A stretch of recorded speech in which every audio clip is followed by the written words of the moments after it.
할렐루야. 새 포도주는 새 부대라는 제목으로 말씀을 전할 때에 깨닫고 또한 삶에 실천하는 은혜가 있으시기를 축복합니다. 아멘. 지구상에 살아가는 모든 인간은 행복한 삶을 살기 원합니다. 다시 말해 다가올 미래가 자신이 원하는 대로 이루어지기를 바라거나 또는 기대 이상의 행운이 찾아오기를 기대합니다. 하지만 인간의 삶은 자신이 원하는 대로 평탄하고 기쁜 일만 가득하지는 않습니다. 모두가 각자의 삶 속에서 겪게 되는 고통이 있습니다. 각자가 살아가는 환경이 다르기 때문에 겪게 되는 고통의 크기도 다릅니다. 함께 신앙생활을 하는 우리 고등학생들을 봐도 알 수가 있습니다. 어떤 학생은 전교 5등 했다고 고통스러워하고 힘들어합니다. 하지만 어떤 학생은 이번 학기에는 꼴찌하지 않았다고 행복해하기도 합니다. 아이들의 삶뿐만 아니라 우리의 삶도 경중은 다르지만 모두에게 고통이 있습니다. 만약 우리의 삶에 고통이 없다면 우리의 인생은 어떠할까요? 너무 행복하고 웃을 일만 가득할까요? 고민해 볼 질문입니다. 2019년 유명했던 유행어가 있습니다. 물론 지금도 많이 사용하는 유행어입니다. 들어보셨습니까? 라떼는 말이야. 네. 만약 이 문장을 보시고 혹시 카페에 나오는 라떼를 생각하고 계시다면 비상사태입니다. 일명 꼰대일 확률이 98%입니다. 라떼는 말이야는 이 라떼를 말하는 것이 아니고요. 기성세대가 자주 쓰는 나 때는 말이야라고 옛날 이야기를 하는 것입니다. 학교나 직장 등 사회에서 마주치는 꼰대들을 비꼬는 유행어로 2019년도에 나왔습니다. 과거와 현대의 세대 차이와 시대의 변화를 알려주는 이 문장은 참 유명했습니다. 또 한 가수의 노래 제목으로도 나와서 불려지기도 했고요. 또 많은 카페의 이름이 라떼는 마리아로 지금 만들어져 있습니다. 또 심지어는 한 금융회사의 CF로도 나오기도 했습니다. 영상을 준비했습니다. 함께 보시죠. 라떼는 말이야. 말이야. 라떼는 안 그랬는데 요즘은 내가 조카한테 야 너 취직은 했니? 하니까 삼촌 저 일하는 거예요 하더라고. 갑자기 인사라고 해서 안녕하세요 하니까 반응이 그냥 4,000명 보셨어요? 크리에이터 나올까봐. 좋아요와 구독 많이 눌러주세요. 그리고 이게 어떤 시어머니가 아들의 냉장고를 보더니 너네 요새 밥은 해먹고 사니? 그랬더니 며느리가 어머니 요즘 회사밥이 얼마나 잘 나오는데요. 누가 집에서 밥 해먹어요? 우리 회사도 회사밥 잘 나오지. 그리고 옆 팀장이 전혀 뭐 시켜줄까? 그랬더니 퇴근시켜주세요. 그랬다는 거야. 와, 시대가 변했다. 시대가 그래서 보험도 변했다. 완전히 변했어. 어떤 인생을 살아가든 필요할 때 힘이 되도록 책임지는 인생금융 파트너 삼성생명. 네, 삼성생명 CF였습니다. 네, 기성세대와 신세대. 과거의 많은 고난과 고통 속에서 성장과 성숙을 경험한 기성세대는 작은 일에도 힘들어하고 또 공정과 공평을 중요시하는 신세대를 바라보며 삶의 가르침을 주려고 합니다. 하지만 신세대의 모습은 답답하기만 합니다. 기성세대는 신세대를 바라보며 왜 답답한 것일까요? 예전과 지금을 비교하면 달라진 것이 무엇일까요? 맞습니다. 발전했습니다. 예전과 지금과의 다른 것은 발전입니다. 예전에 비해 참 살기 좋은 세상이 되었습니다. 저희 할머님께서 말씀하신 라떼는 마리아를 참고하자면 온 동네 사람들이 모여서 함께 보던 TV를 모든 사람들이 손에 들고 다닐 줄은 상상도 못했다. 참 편리한 시대입니다. 예전에 비하면 많은 것들이 빨라지고 간단해지고 쉬워졌습니다. 사실 수고하지 않아도 재능만 있으면 돈을 버는 시대가 되어버렸습니다. 만약 우리의 삶에 고통이 없다면 우리의 인생은 어떠할까요? 너무 행복하고 웃을 일만 가득할까요? 고통과 고난에는 분명히 성장과 성숙이 따라옵니다. 고통이 없다면 성장과 성숙 또한 찾아보기 어려운 단어가 될 것입니다. 왜냐하면 작은 고통에도 금방 넘어지고 금방 쓰러지기 때문입니다. 그래서 우리의 인생에 찾아오는 불가피한 고통과 고난은 약이 되기도 하고 독이 되기도 하는 것입니다. 그리스도의 신앙생활도 같은 원리입니다. 주일에 드리는 한 번의 예배로 인생의 영적 고통과 고난을 견디기는 어렵습니다. 금방 넘어지고 금방 쓰러지기 때문입니다. 고통과 고난은 분명히 성장과 성숙이 따라오기 때문에 삶에서 하나님과 동행하려고 애쓰고 노력하는 그리스도인은 분명히 영적 성장과 성숙을 경험하게 됩니다. 성경에서도 하나님과 동행하려고 특별히 애썼던 모습이 나옵니다. 바로 금식입니다. 불가피한 고통과 고난이 아닌 하나님을 더욱 의지하기 위해 스스로 택한 성찰의 시간입니다. 이 금식은 구약 시대에서는 슬픔과 회개로 표시되었던 반면 신약 시대에는 경건과 자기 헌신으로 표현되었습니다. 예수님께서는 특히 바리새인들의 금식에 대해 비판하셨습니다.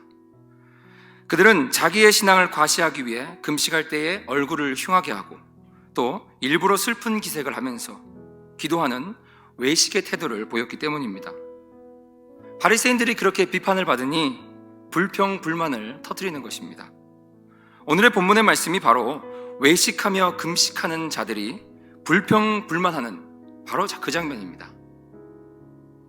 사실 불평불만이라기보다는 오늘의 본문의 말씀은 거의 시비에 가깝습니다. 오늘 본문에 나오는 사람들의 질문과 예수님의 대답을 살펴보며 우리의 삶의 깨달음과 교훈을 얻고 또한 실천하는 은혜가 있으시기를 축복합니다. 첫 번째 살펴볼 것은 안전한 신앙생활을 사모합시다. 여러분, 어디든 사람이 있는 곳에는 갈등이 있습니다. 왜 갈등이 일어날까요?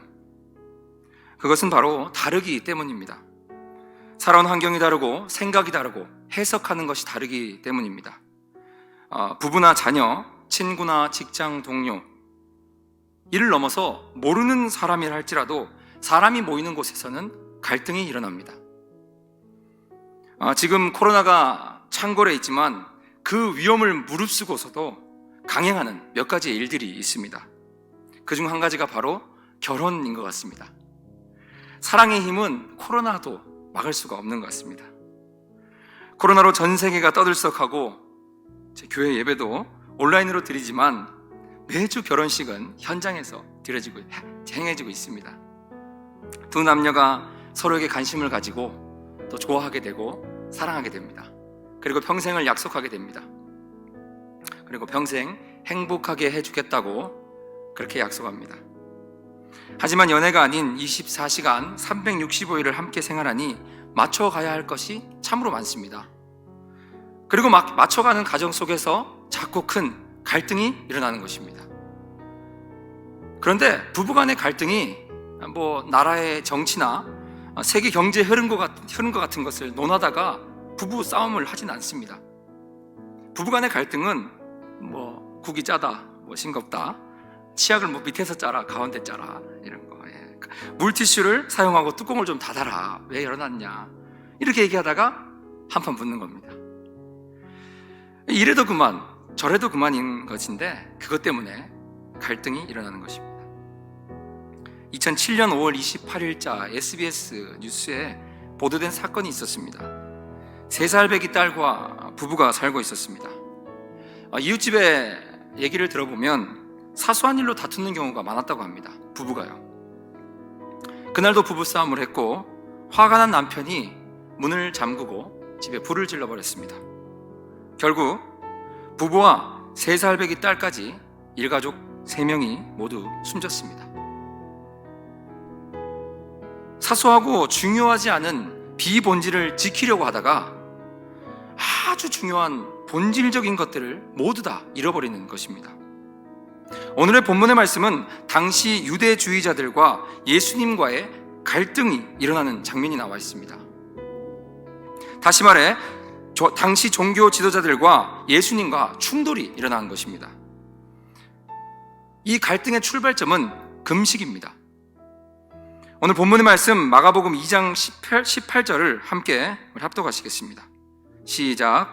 요한의 제자들과 바리새인들이 금식하고 있는지라 사람이 예수께서 말하되 요한의 제자들과 바리새인의 제자들은 금식하는데 어찌하여 당신의 제자들은 금식하지 아니하나이까. 아멘. 사람들이 예수님께 질문을 하는 장면입니다. 어떻게든 예수님을 함정에 빠지게 하려고 의도적으로 시비를 거는 것입니다.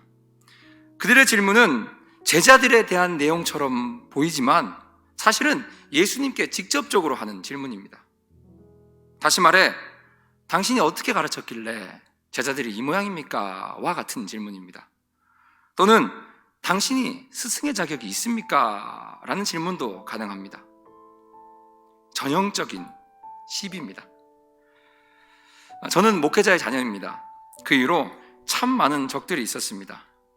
다시 말해 시비를 걸어왔습니다. 초등학교, 중학교, 고등학교, 대학교 시간이 흘러도 큰 변화는 없습니다. 시비를 거는 사람은 항상 있습니다. 아주 유치한 시비들이 많았습니다. 아마 길거리로 전도를 나가보신 분들은 잘 아실 겁니다. 그들은 자신이 이해할 수 없는 성경의 이야기는 전부 시비거리가 됩니다. 지금은 시비가 없을까요? 아닙니다. 고등부 전도사인 지금도 저에게 시비를 거는 사람은 있습니다. 바로 고등부의 반항 청소년들입니다. 교회 가기 싫은데 끌려온 학생들이 고등학생이 되면 아주 논리적으로 반항을 합니다. 시비를 걸어옵니다. 질문을 합니다. 한두 명이 아닙니다. 반항 청소년이 참 많습니다. 교회를 오래 다녀도 똑같습니다. 유치하게 반항합니다. 시비를 잘 거는 사람들의 특징은 비본질에 갇혀 있다는 것입니다. 본질이 무엇인지 깨닫지 못하고 비본질에 갇혀서 엉뚱하고 유치한 질문들만 내놓습니다. 저에게 와서 반항하며 질문하는 친구들은 사실 본인이 왜 그 질문하는지 잘 모릅니다. 그냥 질문합니다. 반항합니다. 그렇게 반항하려 질문하다가 결국 본질을 깨닫고 신학교에 입학하는 학생들이 많습니다. 혹시 지금 댁에 반항하는 자녀가 있으시다면 신학교에 갈 확률이 높습니다. 성경에서 가르쳐주는 금식은 아주 좋은 것입니다. 그런데 예수님께서 지적하시는 것은 금식이 바리새인들에게는 자기의 의가 되어 있다는 것입니다. 종교적 우월주의, 특권의식입니다. 남들이 하지 못하는 것을 내가 했다는 특권의식이 있다는 것입니다. 이러한 특권의식을 가지게 되면 남을 판단하고 정죄하게 됩니다. 사실 성경에서 명했던 이 금식은 1년에 단 한 번 있는 대속제일에 하는 것이었습니다. 그런데 예수님의 시대에 와서는 바리새인들이 일주일에 2번씩 금식을 하는 것입니다. 아주 탁월한 종교적 열심입니다. 이 자체는 전혀 나쁠 것이 없습니다. 아주 좋은 것입니다. 그런데 문제는 자신들의 열심으로 다른 사람들에게 시비를 걸고 있다는 것입니다. 마가복음 2장 18절 하반절에 나온 당신의 제자들은 금식하지 않습니까? 이런 질문은 이들에게 금식으로 인한 우월의식이 있다는 것을 보여줍니다. 이것이 바로 전형적인 바리새인의 모습입니다. 우리는 무엇을 하느냐에 초점을 맞추기보다는 그 일에 대한 동기와 목적에 초점을 맞추어야 합니다. 아무리 대단한 일을 하고 있는 듯해도 그 동기와 목적이 잘못된 것이라면 아무 의미가 없습니다. 여러분, 그리스도인의 동기와 목적은 언제나 예수님의 십자가입니다. 우리의 동기와 목적이 항상 예수님의 십자가인지 우리는 우리를 돌아봐야 합니다. 아무리 선한 일을 하고 아무리 대단한 일을 한다 할지라도 동기와 목적이 예수님의 십자가가 아닌 나에게 초점이 맞추어져 있다면 아무 의미가 없습니다. 그렇다면 예수님의 십자가는 무엇일까요? 예수님의 십자가는 바로 죽는 것입니다. 희생하는 것이고 사랑하는 것입니다. 자기의 선행을 드러내려고 해서는 안 됩니다. 자기의 공로를 드러내고 자기의 의를 드러내면 자연스럽게 예수님의 십자가로부터는 멀어지게 되는 것입니다. 우리의 삶의 자리에서 또 그리스도인으로서 우리는 수고하고 땀을 흘리고 희생합니다. 하지만 중요한 것은 그 다음입니다. 내가 수고한 그 자리에 예수님의 십자가가 남아 있어야 합니다. 내가 땀 흘리고 희생한 자리에 예수님의 십자가만 남아 있어야 합니다. 그것이 바로 가장 안전한 삶인 줄 믿습니다. 하나님 안에서 안전한 삶을 사시는 여러분이 되시기를 축복합니다. 함께 나눌 두 번째 교훈은 신앙생활의 기쁨을 누립시다. 오늘 본문 19절에 보면 위험한 삶을 사는 그들이 하는 질문에 예수님께서 대답하시는 장면이 나옵니다. 함께 19절 20절의 말씀을 합독하시겠습니다. 예수께서 그들에게 이르시되 혼인집 손님들이 신랑과 함께 있을 때에 금식할 수 없느니라. 그러나 신랑을 빼앗길 날이 이르리니 그 날에는 금식할 것이니라. 아멘. 여러분, 이 말씀을 보면 예수님께서는 금식 자체를 반대하지 않으셨다는 것을 알 수가 있습니다. 예수님도 금식을 하셨습니다. 특별한 목적을 가지고 금식을 하는 것은 아주 유익합니다.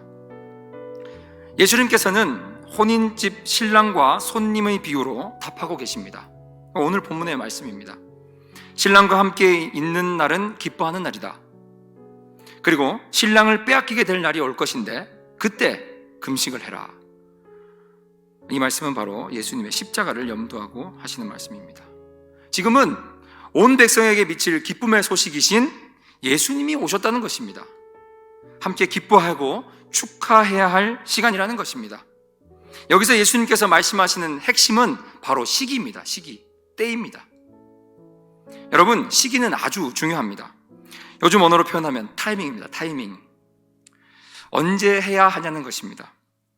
아무리 좋은 것이라도 시기가 맞아야 합니다. 타이밍이 맞아야 합니다. 서두에 말씀드렸던 결혼식, 아주 행복한 날입니다. 얼른 주변의 가족들과 동료들에게 빨리 결혼 이 사실을 알리고 싶습니다. 소식을.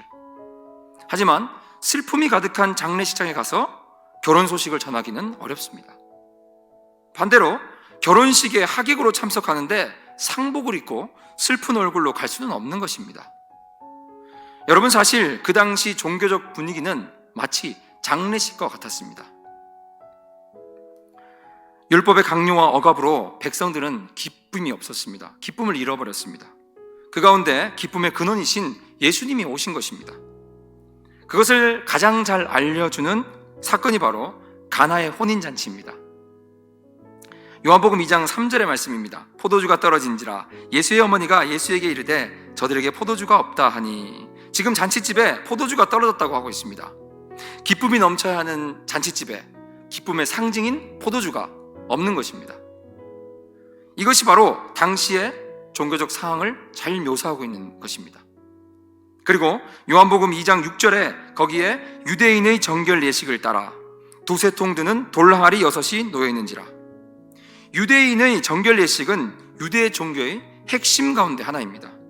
그리고 두세 통 드는 돌 항아리 6은 유대교를 상징하는 모습입니다.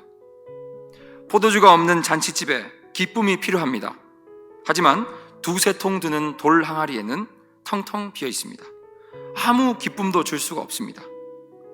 이때 예수님께서 돌 항아리에 물을 가득 채우고 이전에는 맛볼 수 없었던 최고의 포도주를 내어주신 것입니다.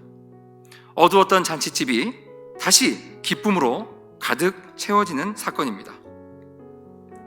예수님이 오심으로 새로운 시대가 왔다는 것입니다. 그리고 그 예수님은 모든 슬픔과 절망을 기쁨으로 회복시키신다는 것입니다. 이제는 어둡지 않습니다. 이제는 절망하지 않습니다. 이제는 슬퍼하지 않습니다. 신랑 대신 그리스도가 오실 때에 모든 것에 회복이 일어나고 또 기쁨이 넘치는 것입니다. 사랑하는 성도 여러분, 진짜 그리스도인은 밝습니다. 기쁨이 넘칩니다. 항상 미소가 가득하고 사랑하고 양보하는 것입니다. 이것이 진짜 그리스도인의 특징입니다. 지금은 마스크를 쓰고 있고 또 온라인 예배라서 보이진 않지만 기뻐하고 계시죠? 네, 그리스도인의 특징입니다. 그렇다면 우리는 왜 그렇게 기쁠까요? 그렇게 미소가 넘치고 행복할까요? 바로 기쁨의 근원이신 예수님을 모셨기 때문입니다. 우리의 힘과 노력으로 기쁨을 가지는 것이 아니라 오직 주님의 은혜로 기쁨을 누리는 것입니다. 할렐루야, 아멘. 그리스도 안에서 그 기쁨을 누리는 여러분이 되시기를 축복합니다. 아멘. 마지막으로 살펴볼 영적 교훈은 새 포도주는 새 부대에 담읍시다. 예수님께서 계속해서 비유로 말씀하십니다. 우리 마가복음 2장 21절과 22절의 말씀을 함께 읽으시겠습니다. 시작. 생배 조각을 낡은 옷에 붙이는 자가 없나니 만일 그렇게 하면 기운 새 것이 낡은 그것을 당겨 헤어짐이 더하게 되느니라. 새 포도주를 낡은 가죽 부대에 넣는 자가 없나니 만일 그렇게 하면 새 포도주가 부대를 터뜨려 포도주와 부대를 버리게 되느니라. 오직 새 포도주는 새 부대에 넣느니라 하시니라. 아멘. 본문의 말씀은 새 것은 좋은 것이다, 그리고 낡은 것은 나쁜 것이다 라고 하시는 것이 아닙니다. 오늘의 본문의 말씀은 새 것과 낡은 것은 함께 할 수 없다고 말씀하시는 것입니다. 포도주는 발효 성분이 있습니다. 그렇기 때문에 부대에 넣어 놓으면 이 발효가스가 나와서 부대를 팽창시킵니다. 그래서 낡은 부대이면 터지게 됩니다. 그래서 포도주를 담을 수 없기 때문에 새로운 부대를 준비해야 한다는 것입니다. 예수님께서 말씀하시는 낡은 부대는 유대 종교입니다. 낡아서 사용할 수 없는 부대는 폐기하고 새로운 부대를 준비해야 한다는 것입니다. 그렇다면 부대는 무엇일까요? 그저 부대는 포도주를 담는 도구입니다. 다시 말해 부대는 포도주를 담기 위해서 존재하는 것 뿐입니다. 부대가 아무리 좋아도 포도주가 없다면 아무 소용이 없습니다. 중요한 것은 포도주입니다. 그렇다면 포도주는 무엇일까요? 포도주는 바로 예수 그리스도십니다.